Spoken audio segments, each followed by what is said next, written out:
Corona কালের পরে অনেকেই যারা শেয়ার বাজারে এসেছে তারা সেরকম প্রফিট করতে পারছে না। তার কারণ হলো তারা অপরের লাভ দেখে এখানে এসেছে। তাদের কিন্তু যোগ্যতা সেই রকম নেই। তাদের যোগ্যতা হলো ইনভেস্টর হওয়ার, অর্থাৎ ব্যাংকে পোস্ট অফিসে টাকাটা না রেখে তারা এইখানে টাকাটা ভালো ভালো কোম্পানিতে রাখতে পারে।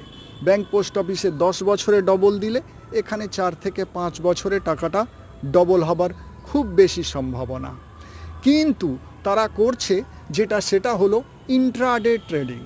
ইন্ট্রাডে ট্রেডিং করতে গেলে প্রথমেই যে পরিমাণে নলেজ শেয়ার মার্কেট সম্বন্ধে থাকা দরকার সেটা তাদের নেই।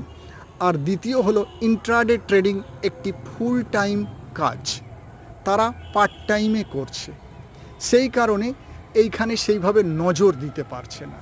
তাহলে সময় দিন এবং নলেজ গ্রো করুন।